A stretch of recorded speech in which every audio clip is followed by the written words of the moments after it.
Hi, I'm Graham Lasso, and you're listening to Eat, Sleep, Chelsea, Repeat with Chris, Craig, and Brady. Sleep, Chelsea, repeat. Sleep, Chelsea, repeat. Sleep, Chelsea, repeat. Sleep, Chelsea, repeat. Welcome to the Eat, Sleep, Chelsea, Repeat pod. The headline this week, Chelsea win with gusto. Today I am joined by my good friend Brady. How you doing, Brady? How you feeling? Yeah, good. We do have to give Craig's not here. I think he's recovering from a weekend away in Berlin watching American football. The wrong type of football, if you ask me. But he came up with that tagline, to be fair to him. Yeah, I'm good. We won a routine game. I can't believe it. We looked like Arsenal this weekend, and Arsenal looked like us. bit of jeopardy in the northeast, and I mean, this was always going to be a bit of a gimme with Wolves' form and their managerial situation. But yeah, obviously it was 0-0 at half time, but I mean, it was pretty easy, wasn't it? It's quite nice. Doesn't usually happen. Yeah, like you say, it's a routine win, which is something we desperately needed, especially after the midweek result. There was some worries going into it, but the boys did the job and executed it well, probably more in the second half, but we'll talk about that during our analysis. But yeah, let's take a look at the game itself. So obviously the game finished Chelsea 3, Wolves 0. Goals from Gusto, hence the pun at the beginning, Joao Pedro and Neto. 3.3 expected goals for Chelsea, just 0.2 for Wolves. 63% possession for Chelsea, 86% pass accuracy, 8 shots on target out of 20, and absolutely no saves were needed for Robert Sanchez, who might as well have put a deck chair out the majority of the game. So yeah, let's get into the likes and dislikes. What have you got for me? Likes is starting to look a bit solid at the back. I think this is probably, I don't know the exact stats, probably should have looked it up before, but I think it's probably the first time pretty much all season we've had a centre-back pairing that was the same from league game to league game, I think. Definitely one that didn't involve a 19-year-old because, it was Chalobah and Fofana's looking pretty solid, and Fofana in particular. I don't think that Tottenham were poor last week, and let's be honest, Wolves were poor, and there's been a lot made of Chelsea only conceding, barely 0.2 xG or a bit more, 0.25 xG over the two games. I mean, that is exceptional. And the teams we played, like I said, were poor, but I don't think it's a coincidence that Fofana starting and us starting to look better defensively is happening. He's clearly better than the other centre backs we have, other than Colwell. And yeah, I mean, we just got to keep him fit, because when you've got Fofana +1, and I think Badiashiel's coming back, and I know that Badiashiel's been up and down in the Chelsea career, to say the least, but Maresca said it was huge. Badiashiel coming back, he clearly rates him. So I think what's going to happen is, I think it's going to be Trev, Fofana, and Badiashiel as the three rotating in the league. I don't think you're going to see many tossing. I mean, depending on fitness, I don't think you're going to see many tossing Josh Hatto starts in the league. I think he is just going to try and keep some rhythm in the league, because we're starting to look a lot more solid on home soil. Yeah, I agree. And like I say, it's nice that the centre back stayed the same. A lot's been made of a lot of teams actually, really, this season, in terms of, obviously injuries play a big part of that, but in terms of just keeping the same people out week in, week out, which is super important, especially when we're a young team developing. So, you need to build relationships, know each other's games. So I was really happy with that. My like for this game was going to be just the second half showing, really. I thought first half, if I move on to my dislike, which was the first half, really. So kind of, as they say, a game of two halves. But I thought first half we were very comfortable. Yeah. But that isn't good enough. And it reminded me of the games I've seen previously with Maresca and this sort of setup where we're very comfortable keeping the ball, knocking it around the back, but it's all about effective possession for me, penetration. And I thought in the second half we risked a bit more, and people were in the box. There was more of an urgency to our game, which I liked, and we were rewarded quite quickly with the Gusto. And then once that goes in, then we really started to kind of find some more spaces, and we took advantage of it nicely. So yeah, I think for me, first half too pedestrian, way too slow. Lots of people sort of being a bit too defensively minded. And I think in these sort of games, you need to kind of I always think if you're playing teams who are lower in the division, you just got to take them to a shootout, and back yourself to defend and back yourself to be, to score in terms of quality.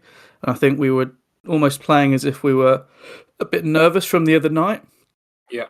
And yeah, I think second half, it was kind of like handbrakes off. Let's just rush them, and it worked. We were. It was a siege of the Wolves' goal basically, which is all we wanted. Yeah, definitely. XG obviously was two in the second half, and 5 big chances in the second half, which is obviously unheard of. And only 1 in the first half. So went from knocking on the door with a lollipop to as a sledgehammer, as I say, or a rocket launcher. I mean, the first goal. Wolves were. I mean, I know in commentary they said that. Well, you were at the game. I watched it at home. Commentary, they were kind of like Wolves just kind of waiting to concede, really. And it was a little bit like a boxer just I always use a boxing analogies, but it was like a boxer just hanging in there, just kind of throwing a few punches and keeping their hands up, but waiting to be knocked out, really. And it was like that. Once we scored, I wasn't surprised that once we scored a few on the bounce. I think we scored 3 in 20 minutes. So yeah, it was. The energy changed once we scored, and then we could have had 4 or 5 really, to be honest. So yeah, I think the thing that maybe because Craig didn't notice this when he was watching on TV. I don't know if you had it, but at half time there were boos. But they were palpable boos. So you could clearly hear it. I'm not sure.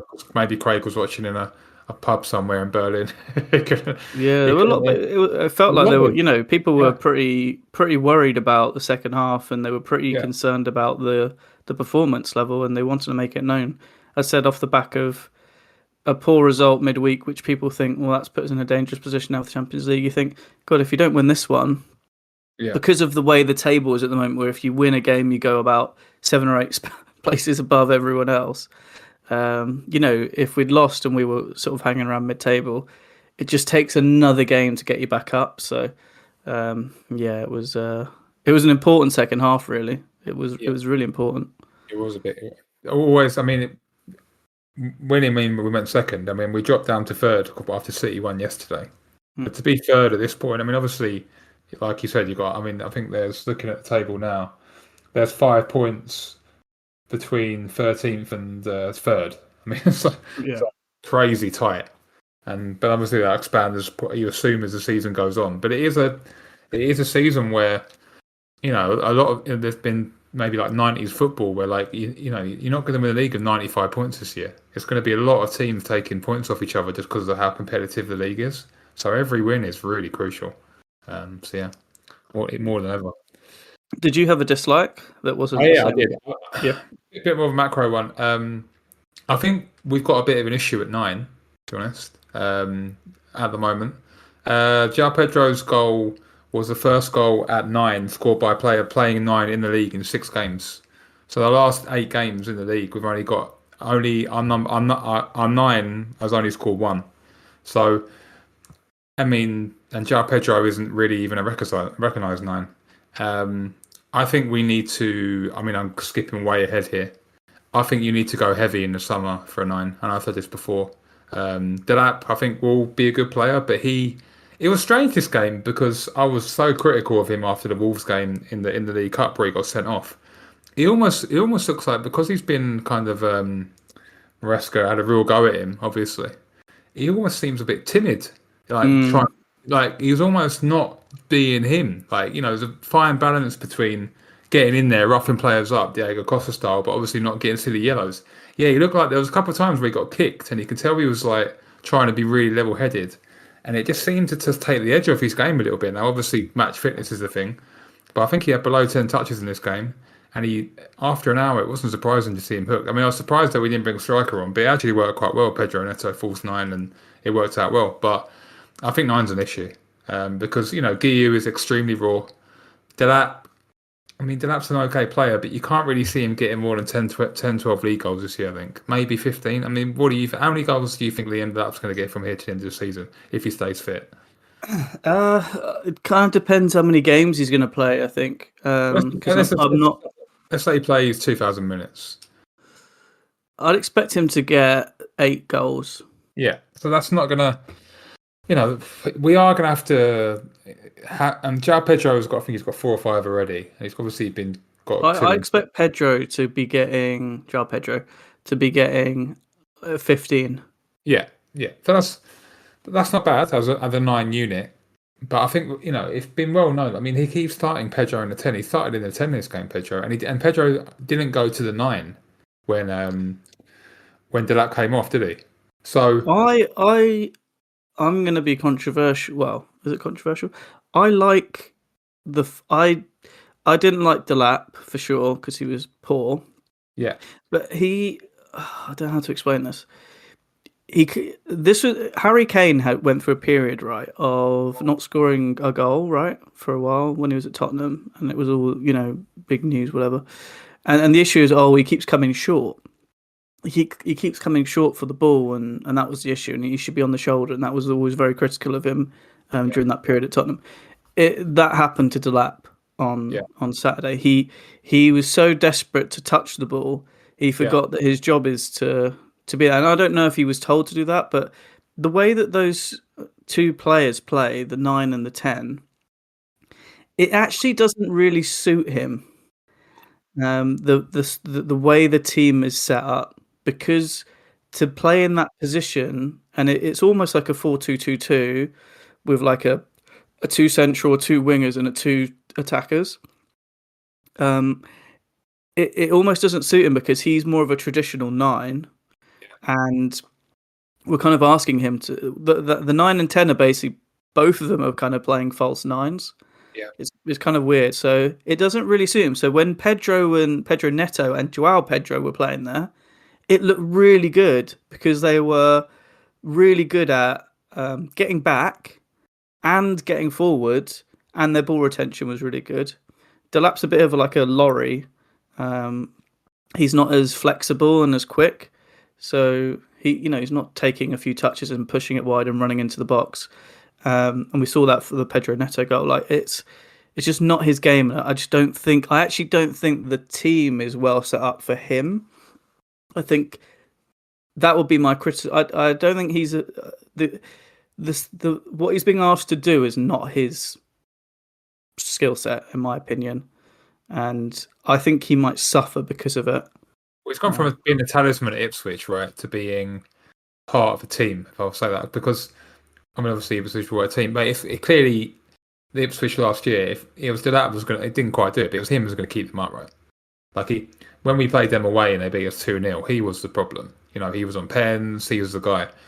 Yeah. Here now, if you put Guillou or Delap there, you're almost used as a runner in some games. You're running and creating the space, a little bit like Jackson used to, and it creates overloads for Neto and Garnacho and João Pedro coming in.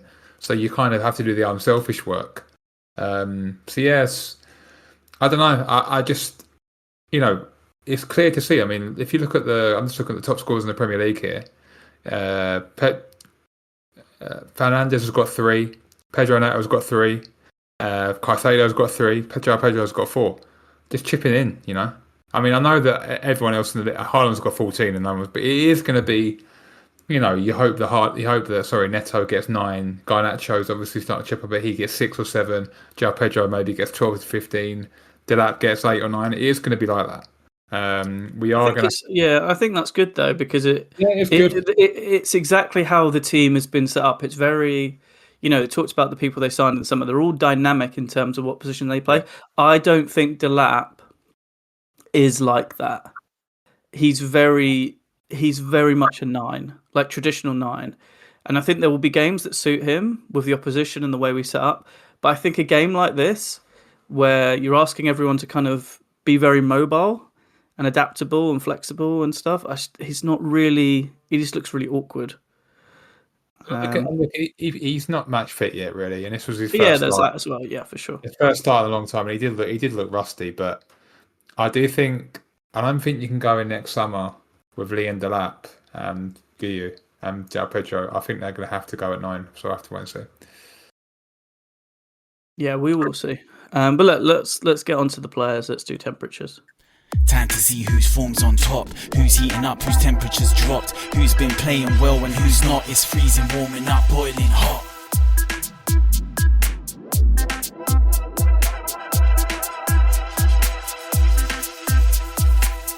We're going to start with the freezer. I mean, I've already spoken a lot just now about Delap, who was my freezer. I don't know if you had anyone different. I thought Malo Gusto was absolutely diabolical in the first half. And it sounds like I've got an agenda against the guy, but he was woeful again. But he scored in this game. He did score, yeah. But you're right. Good for him. Right. He was diabolical. I mean, he slice shot it out. You hear different things that maybe been linked away or they're going to offer him a new contract or whatever. And obviously he's well liked by the team. They were really happy that he scored. And look, it was an important goal.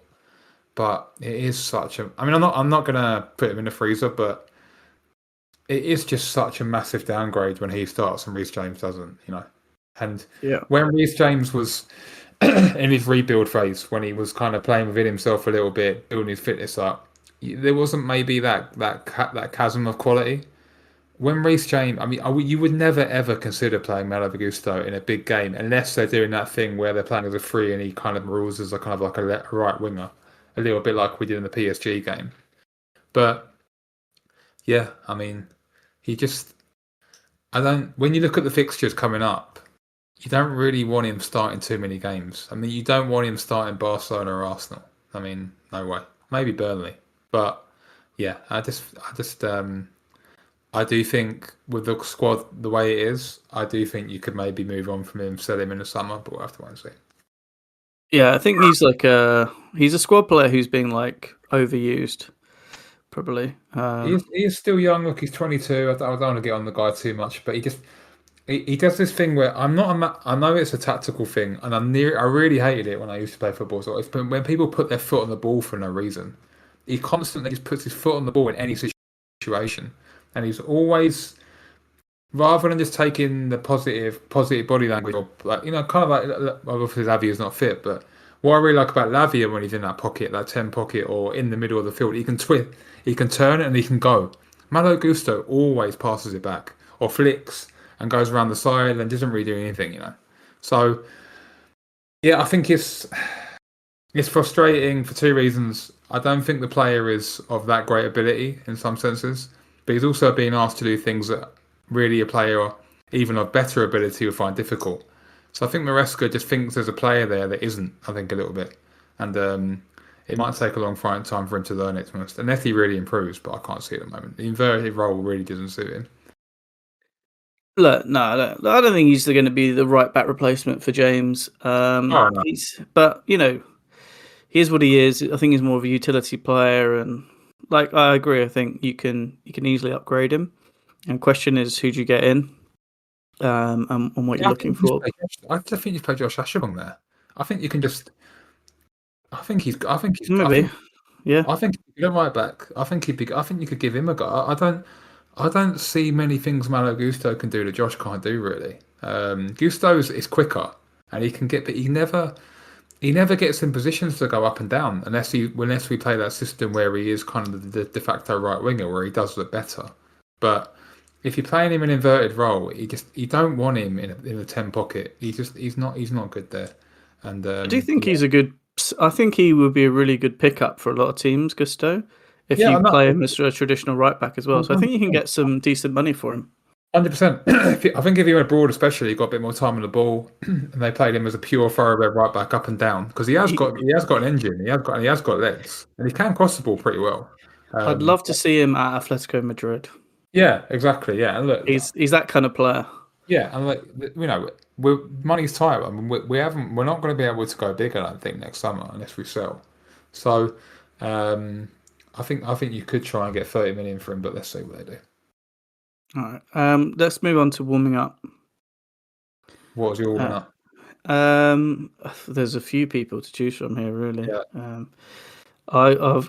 Obviously the one for me would be Garnacho. Yeah, actually, I had the same.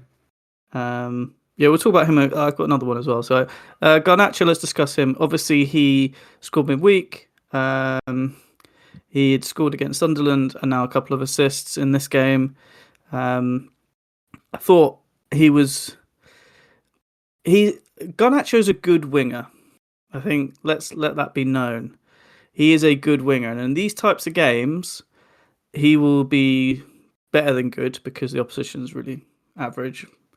And this is where he's going to make his mark, I think, against some of these lesser teams, and this is what we expect from him. I think his goal contributions in this game were really, really good. I thought in second half he was really direct. He didn't take too many touches when he didn't need to. A lot quicker on the ball. It looked like him and Enzo had a good link up as well. I thought he could have done a lot more in the first half, to be honest with you. I thought he got in some really good positions. He obviously had the great chance that he missed, which was okay save from Johnston, who was really bad in the game. To be honest with you, he was really, really poor, their goalkeeper. And yeah, look, I thought his overall game was excellent, and this is a sort of game where we're expecting him to be at the level he was at. I think if he can carry this on and be really consistent in this position, nothing suggests that he can't be a starter ahead of Jamie Gittins, who didn't really do anything when he came on. Well, he already is, isn't he? He's a starting. I think he started 5 in a row in the league. The thing with Garnacho is, I'm just going to address the elephant in the room. He isn't everybody's cup of tea, maybe as a player, and sometimes a little bit as his persona, the way he is, his haircut and the way he is, and his tattoos, and that he's kind of like what you call like an Instagram footballer. He's already got Pedro Neto doing his like celebration, and I know Craig's not a massive fan of that celebration. But I'll tell you what. And we got this from first hand from United players. I wish United fans. He ticks over goals. He ticks over goals and assists. He's already got four goals and assists in the last 4 games. He could have easily had a goal in this game. And the thing about Garnacho is he's very good. He didn't score in his bit. He scored two good goals recently with his left foot against Sunderland, and that goal against Qarabag was an excellent goal.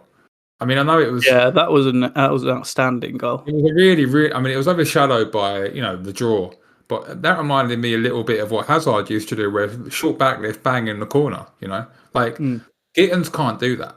Gittins can do other things. Gittins can't bang it left-footed like that. And Neto can't do that right-footed, can he? Probably on the other side, right? You wouldn't expect Neto to be able to like drill it with his right foot like that in the corner. Kind of if he's.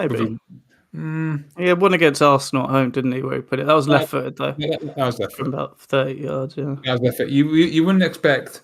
They're always going to show Neto down the right because he's very rarely going to drill it so he's basically 2-footed.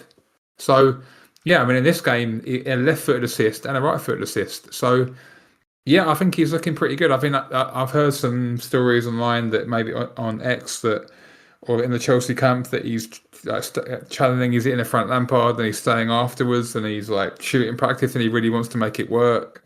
He looks very fit. A funny thing is him and just a side story. Bonanotte looks like he's lost about 3 stones since he's been at Chelsea. Never seen him. When he came on against Qarabag, they've whipped these boys in shape. I think a little bit of Garnacho is. I think the Chelsea training team, they're whipping these boys into shape. Like everyone's getting fit, and like Matt Sharp. And look, do we wish that we had a better left winger? Yes, but I think at the moment he's okay. And look, I'm big on goals and assists. I know Craig's a little bit more. Maybe I'm just more like goals, assists. You'll do for me. And even if he isn't your cup of tea, maybe in the way he plays sometimes, and off the ball he's terrible. Against Brentford, obviously, that throw-in, he just lets a man go. And for defending corners and 50-50s, he often bottles them.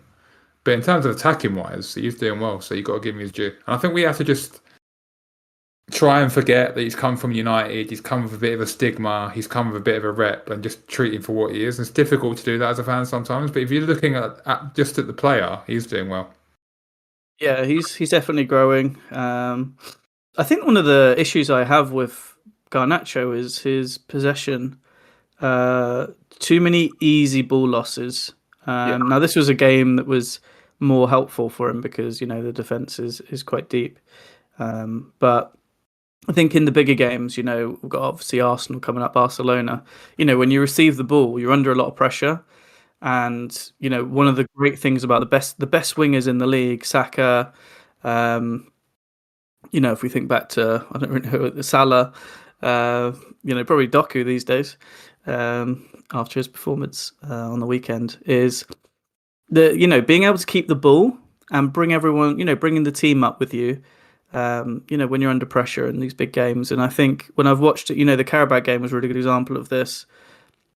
Too often the ball comes to him and it's lost. Jamie Gittins is very similar, and Neto struggled with it a few times as well. And we've got, when we look at the top wingers, they're the people that win the free kicks. And how many times did Hazard win a free kick for us?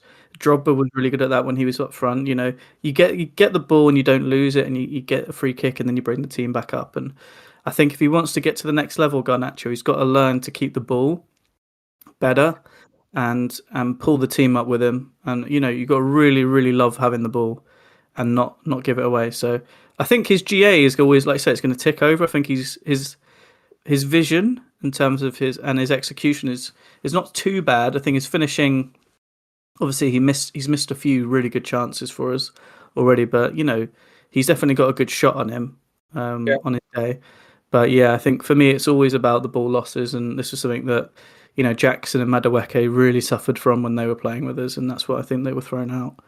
They just lose the ball too easily, so he's just got to tidy that up. But yeah, this is a good moment for him, and Burnley next, another opportunity for him. Yeah. I did want to talk quickly about. We had another name for warming up, didn't you? We did, yeah. It was going to be Fofana, but we kind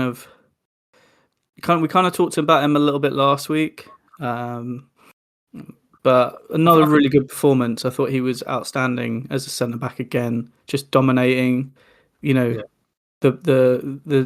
everything that came up to him. 5 out of 7 aerial duels again, like just dominating. He's just so good. And what I really like about him, he's really proactive with his defending. If you watch Tosin and Chalobah, and this is what happened with the Sunderland goal. The second one late on when the guy's holding the ball up, they're waiting for something to happen to do something. Fofana's much more proactive. He'll go and search for the ball before it reaches the opponent. He'll cut the ball out, and that's what you need to be doing. You almost need to be playing as a DM when you're playing that centre back role, just to be try and nip in and get the ball or tackle and make sure they don't get past you. And he's definitely further along in quality than the other centre backs we've got, minus Colwell, who's also good at that. So yeah, this is a big upgrade for us if we can stay fit, for sure. Yeah, I mean, I'm repeating myself, but he's just 20-30%, maybe 40% in some cases better, maybe 50% better than the other defenders we have, really. And that those thin and those, well, not thin, but those medium-sized edges are huge when it comes to centre back. And yeah, I mean, I know Maresca likes to rotate, but I think centre back is something. I mean, I know we've got the Paphos game, and I think it probably, well, depending on the results, I think in the Paphos game he might rotate, and obviously in the League Cup he's going to rotate. But otherwise, not necessarily if we get too deep in the League Cup, but otherwise you just do need Fofana +1 playing all the time, because I mean, we always use Arsenal as an example. Arteta and even Guardiola and all these other managers. I mean, obviously Liverpool can't rotate them because they don't really have any other fit centre backs. But centre backs are very rarely rotated a lot, really. It is a thing where, because they just don't use as much energy, you just don't need to rotate them as you do with wingers and attackers and midfielders. So you do just want that central, Sanchez and the two in front of him, basically, and Cucurella. I mean, the back five, really, to be honest. You just want the back five, or 4 or 5, playing every week. I mean, and you just build from there, and then you can rotate ahead of that. If you've got a strong base, then rotation ahead of that is okay. But if you're rotating everyone all the time, it's going to be difficult. I think, obviously a lot of that's down to injuries as well. And the big issue Yeah, but I mean, with our regard to the team Qarabag is game, I mean, we probably got to just see anything in the room. I probably got the Qarabag game slightly wrong. I think they're a bit better than I thought they were. Apologies to the.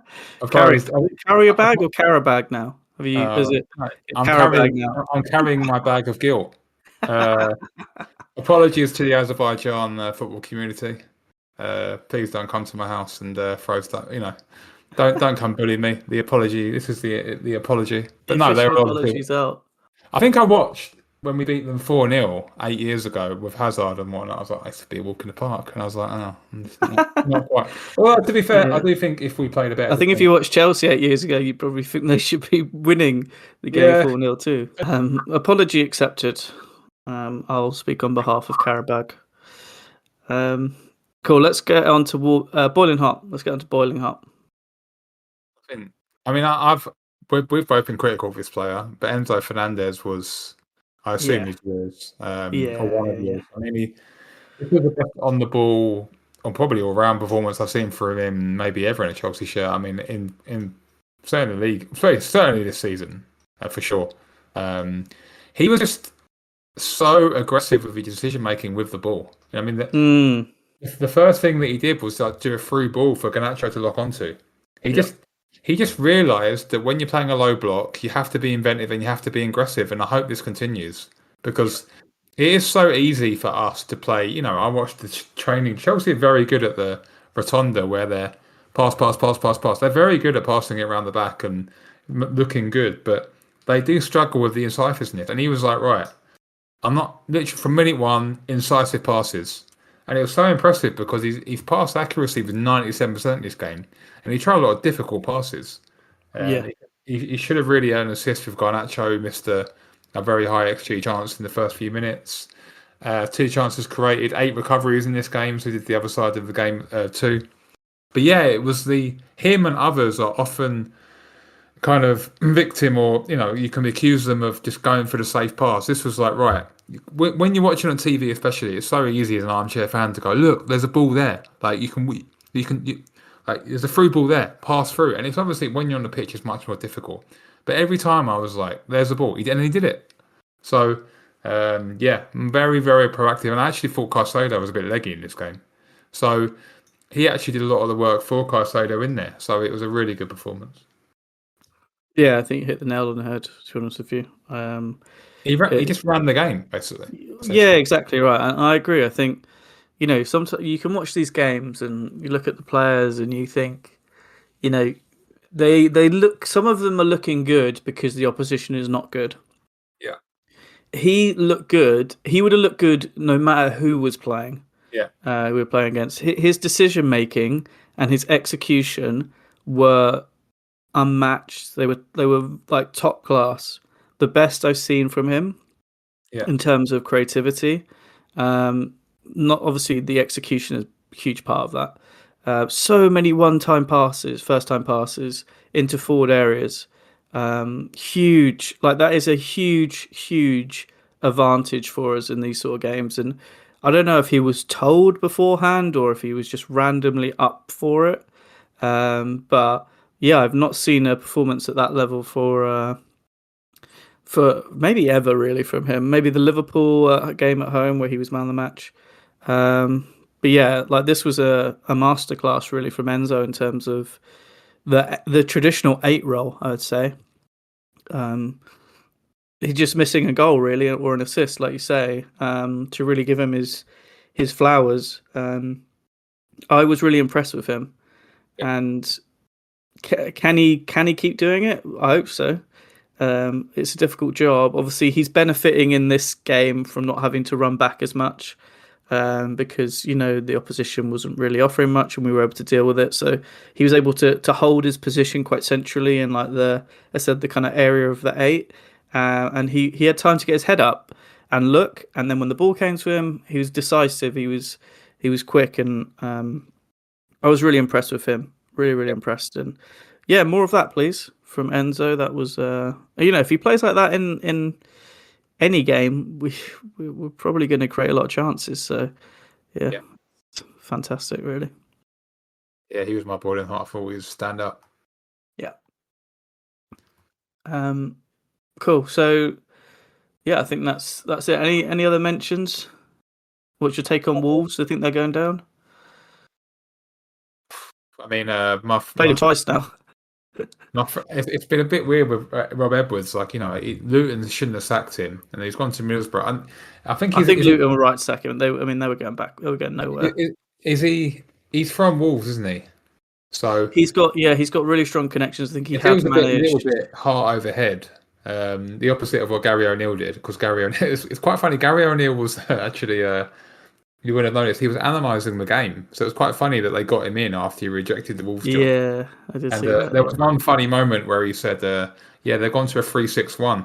And Darren Bent had no idea what he was talking about. It was like Chelsea attack as a 3-6-1, and then it was just pure managerial speak. But anyway, Wolves, I don't know. It's just tough to make up.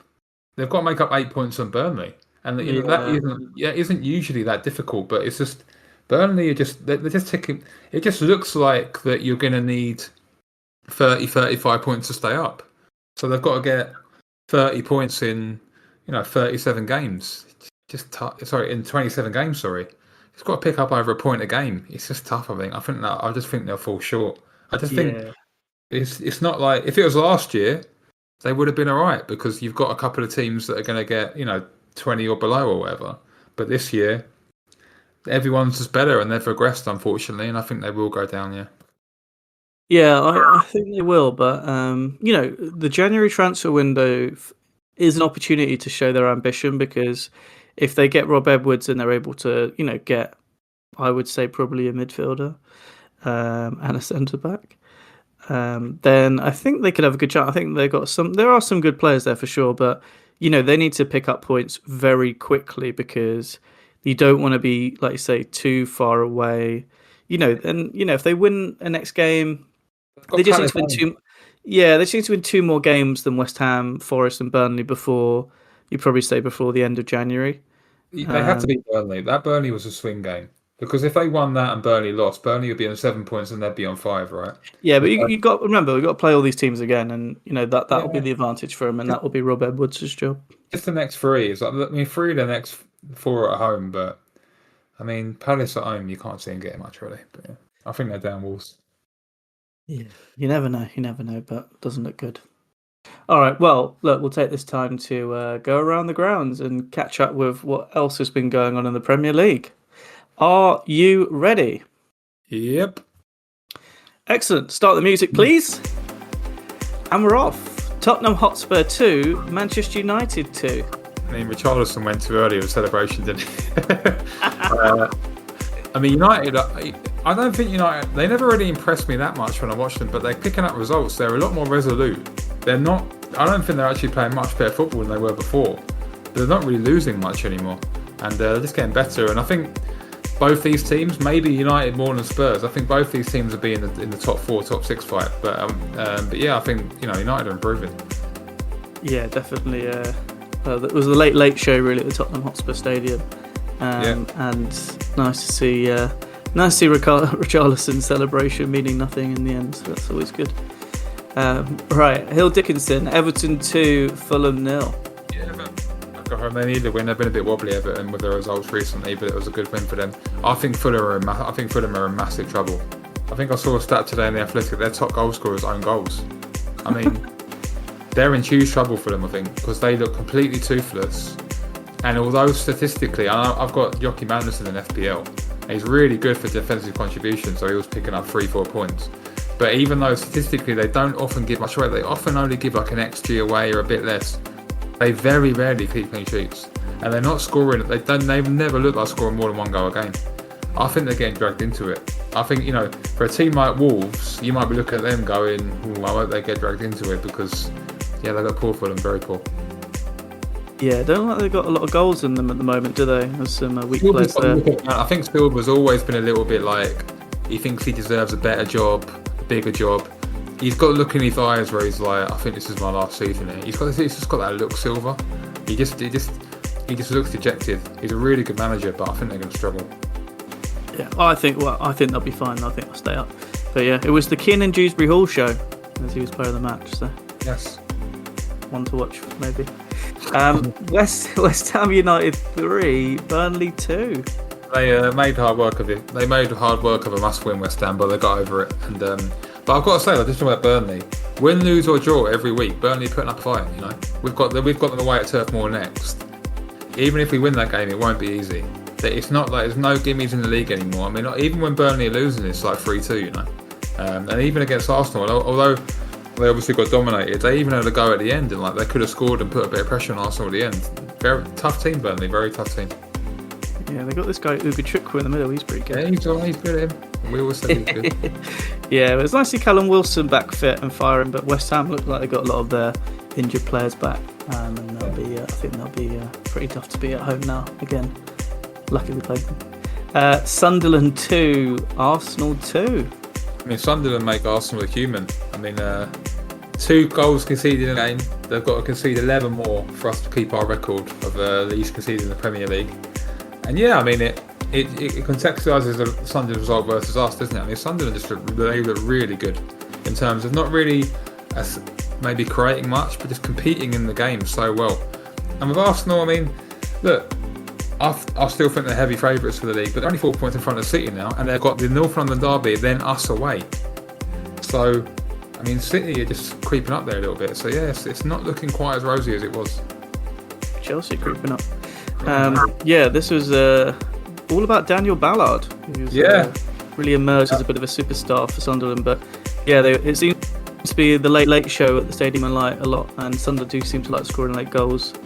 But yeah, they're very looking like a team that are going to cause problems. So you need to watch your step when you play them. Yeah. Aston Villa 4, Bournemouth 0. I mean, Emi Bendia, the Norwich Hazard, as he was once.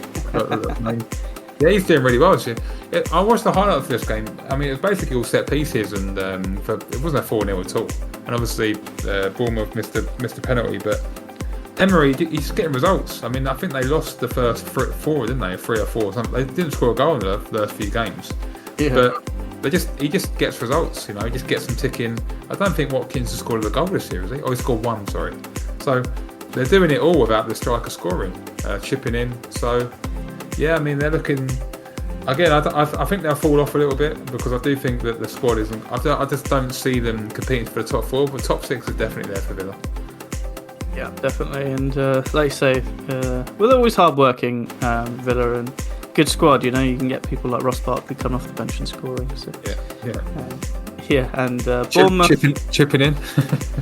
I did think Bournemouth would drop off a bit, and maybe recent results would suggest they're going backwards. Maybe. Well, Brentford 3, Newcastle 1. I mean, it's another. Newcastle are in this pattern of looking good in the Champions League at home and then getting battered away at 2 p.m. on a Sunday. I mean, their away record is awful. I've never known such a lopsided home and away team. It's almost like the players are just conditioned in St James's Park to be machines, but when they go away, they look awful. And I think they're going to struggle for like top 7 this year. They're really, really struggling for consistency, and I think they'll probably be looking at a cup run for successful seasons, because in the league, I don't think they're going to be able to do it over 38 games. Yeah, I think the trick is to have some sort of ex-Premier League pro in your midfield. It seems to be working for Sunderland with Xhaka, and Jordan Henderson seems to be doing a job for Brentford. But it's all about Thiago, Igor Thiago, who's making a name for himself, and hard man to stop. I think he's got the second highest goals in the league. Not to pile on, but they've scored. They haven't won away from home this season, and they've scored 3 goals away from home in 6 games. I mean, that's like relegation form away. Like they are so reliant on St James's Park, and that's eventually going to bite you. So, yeah. If only they had a striker. Anyway, the M23 derby: Crystal Palace 0, Brighton and Hove Albion 0. I thought this was going to be the destruction derby. It usually is. I thought this was going to be like 4-3 fights everywhere, but it wasn't. It was 0-0. I was so weird. But I was shocked this was 0-0. So yeah, a bit of a weird one. I mean, I think Crystal Palace are a team that can easily have a 0-0 this season. I think they're very solid, but maybe too solid sometimes. But yeah, it was a dull affair, which ended 0-0. The only 0-0 of the weekend. Nottingham Forest 3, Leeds 1. Dyche ball is rolling. He's getting them going a little bit. I don't think they're quite clicking yet, but he is getting more results. And it's the same every week on around the grounds. Leeds not picking up points away. That is what damages them. Leeds are just not good away. They're not competing away. They're not getting enough. I mean, I know the striker scored in this game, but they're not really getting enough goals at number 9. So yeah, they are going to be a lot like Newcastle, very reliant on their home form this year. Yeah, and I think, like you say, I think Forest are starting to click back to the football that I think they were known as. I think Dyche is more suitable to them, and yeah, I can see them picking up more points this season. And yeah, their squad looking quite good. Some nice little cameo from Amari Hutchinson, who we're familiar with. And the Super Sunday finale, which was Man City 3, Liverpool 0. City are funny. It's like they've kind of been quietly doing their work behind the scenes. I mean, people have kind of written them up, like, kind of given Arsenal the trophy already. But I mean, it just shows that Guardiola maybe they are going to bounce back this year. And in this game, they showed they've got a little bit more than Haaland as well. Liverpool, I was surprised at. I thought they'd be really good after midweek, but it looked like they used up all their puff in Anfield for Real Madrid. I mean, they were awful again. So yeah, I think very consistent. Yeah, I think open play XG was 0.63 for both teams, basically. Yeah.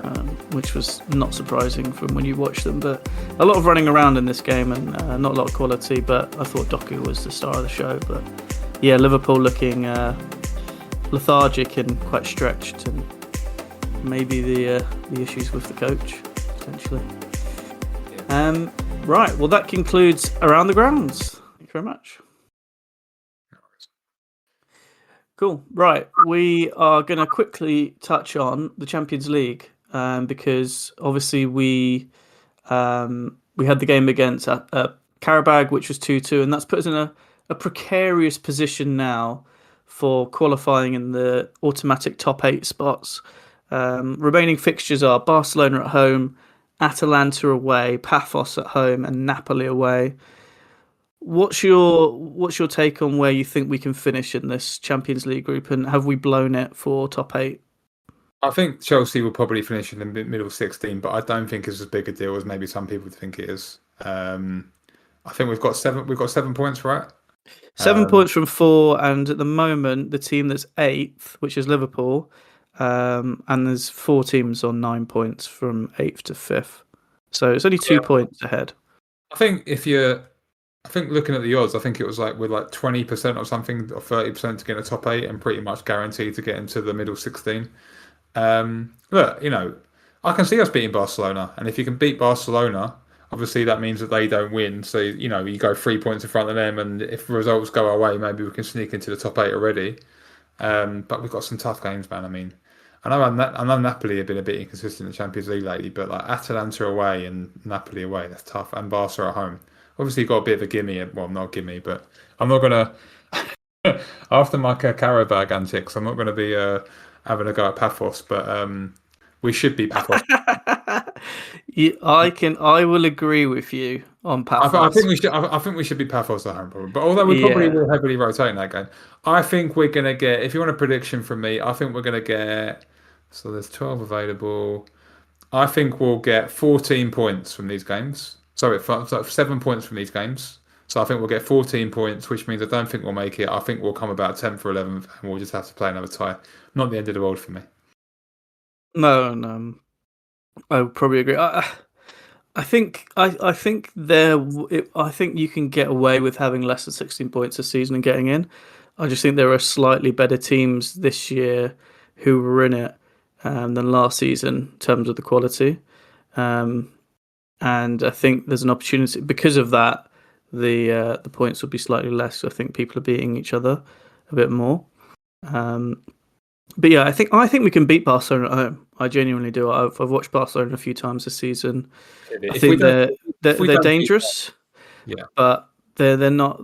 I don't think they're particularly strong defensively. They don't really even have a DM. So I know Pedri plays there, but he's more of a CM with De Jong. So I think there's opportunity there to definitely create lots of chances against them and score. I don't think they were that good against Newcastle either. I know Rashford scored a couple of really, really great goals in that game to get him out of jail. Paphos expects to be... I actually think Atalanta are really, really not up to it this season. And I think we will beat them. I just worry about going into the Napoli game because of the position Napoli are in. It might benefit us. We could do with them doing quite well before that game, and then kind of them not needing to win, if you know what I mean. If they're kind of in that sort of cemented spot of not worrying about dropping down. The issue is they're at 24th, and obviously 24th is the cut-off. If you finish 25th, you're out of the Champions League. So we need them to be better, and then hopefully, we can get a not as motivated side in the last game, which might benefit us. So it will come down to kind of where they are, I think. I think Chelsea at the moment, and for a long time, really have been a bit more of a cup team than league team. We are just good in cups generally, so I always back us to get over the line. And Chelsea, just energy-wise, just really good in the Champions League. We just, when that music hits the Stamford Bridge, it just feels right. So I just feel like even if we get into the middle 16, I think we'll just progress, and I think we can easily get, last 8, last 4 in this comp. I mean, obviously, I'm not going to say we're going to get a final or anything, but after the Club World Cup, and you can say that there were Liverpool weren't in it, Arsenal weren't in it, other teams weren't in it, but we can beat anyone on a day, and that's really what cup football's about, isn't it? I mean, I know you've got to beat them over 2 legs, but I think we can beat anyone over 2 legs, don't you? I mean, do you know what I mean? It's like I don't. If with Chelsea, it's like I can see us like dropping points at Burnley, but I wouldn't. I don't know. I'm not being funny. You wouldn't be that surprised if it was like Burnley 1, Chelsea 1, and then Chelsea 3, Barcelona 0. Do you know what I mean? I agree with that. I think that tells you more about how poor our defense is than how good our attack is. Yeah, and I think also we've got a manager who, when tactically they get it right, they get it really right. So that showed in the World Cup final, where he just completely kind of what you want to say out fought Enrique, and he has got the ability to do that, Maresca. So yeah, I think it's touch and go, but I don't think it's a massive. I mean, obviously he prefers to go through to top 8, but I think we'll be okay in this comp and get into the last 8. I think anyway, at least I think that's my kind of prediction. Yeah, I mean, technically it goes to a knockout afterwards, so you just start the knockouts a bit earlier, so it doesn't. Yeah. I mean, it doesn't theoretically matter in terms of the. It's not as if you're adding some jeopardy that doesn't exist. Like it already is there anyway afterwards. So people will also point to like, it's in 2 more games. Yes, 2 more games, but like we've got a huge squad. We just got to use it, and Palmer should be back by then. So. And hopefully we don't pick. We've got Sugo coming back, and obviously other players. Get that boy back, Sugo. Lavia might be. Lavia might be back then. The Sugo, other players. So Lavia might come up. Lavia might be back, and then he can sort of start a game and then sit down again. Yeah. As the game kicks off, just take a seat, walk off. I mean, obviously, to touch on Lavia. I mean, obviously, we're never going to mock players for being injured, but I mean, it's. The thing with Lavia is you can't sell him because he's really good. Plus, no one will buy him because his injury record's so bad. But when you've got players put in their quad, I don't think he. I think he had other issues, right? I don't think it was hamstring before, was it? I can't remember. Yeah. I think someone needs to watch this guy warm up before the game kicks off. Just watch him like a hawk and get the fitness guy to go down and just sort of. Literally shout at him, be like, "You're not doing your quad stretch correctly." I feel like it's just when you've been injured, you must just be putting pressure on other places because you must be thinking about the way you're running.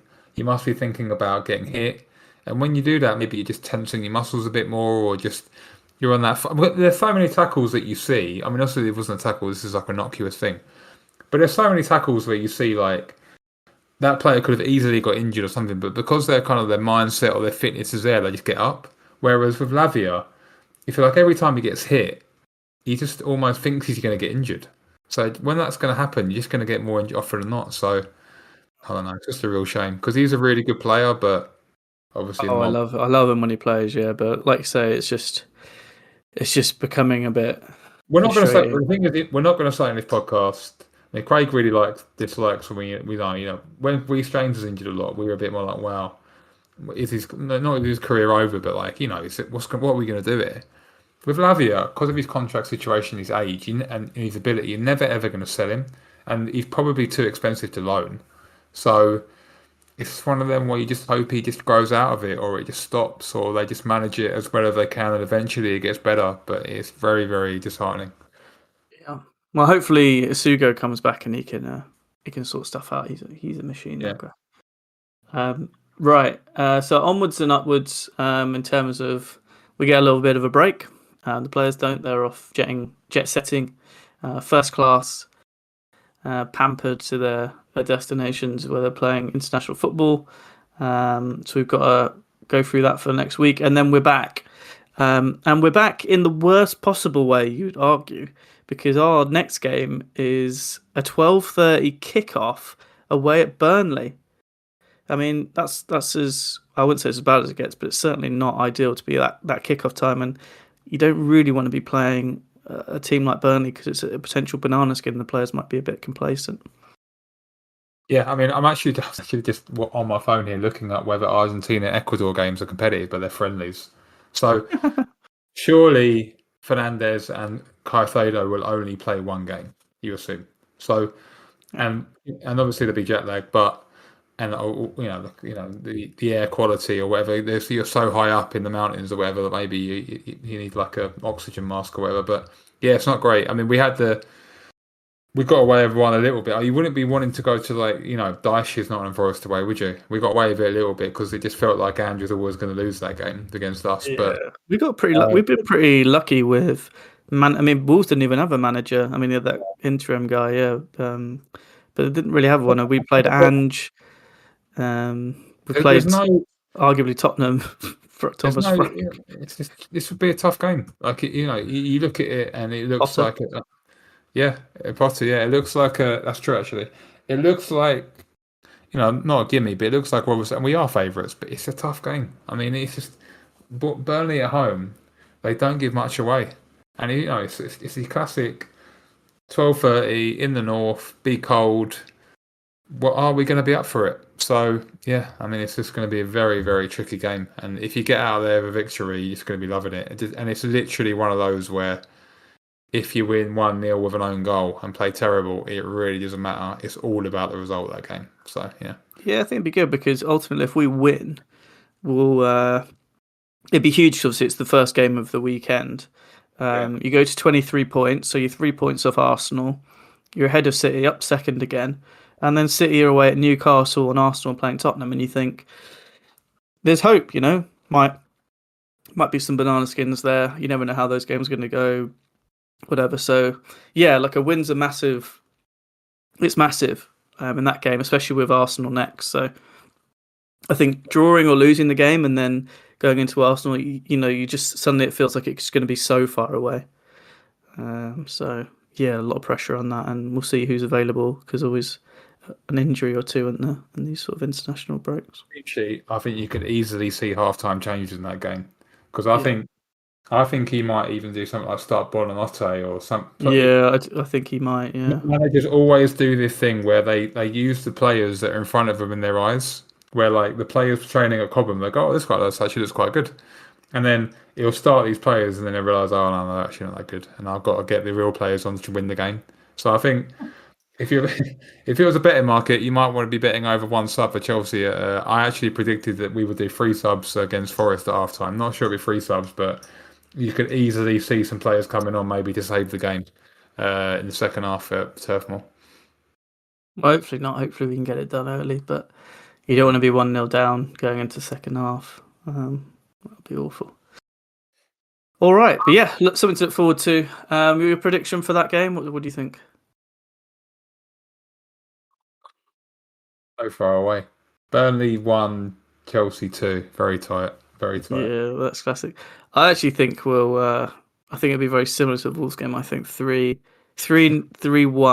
not 3-0. I think. I thought you were going to put some disrespect on Burnley like I was doing a Qarabag there, but yeah, I mean we'll have to wait. No, I just think we'll score a lot of goals in the second half. Yeah, maybe. Yeah. Look, if we get a couple early goals and quiet in the crowd, you can win 3-4-0. It can be thin, but we'll see. We'll have to wait and see. We were actually pretty decent at Burnley. I think we won 4-1 last time, 4-0 the time before that, and 3-0 the time before that. So history would tell you that this game's actually fairly comfortable for us, historic. But football's you never know in football, do you? Yeah, right. Cool. All right. Look, well, that's all we got time for today. Thanks very much. No problem. Cool. Well, we'll be back to talk about the Burnley game and to keep you up to date on the football action. But for more updates on all things ESCR, you can follow us on X at Eat Sleep Chelsea and Instagram at Eat Sleep Chelsea Repeat. As always, we hope you're carefree wherever you may be, and thanks for listening.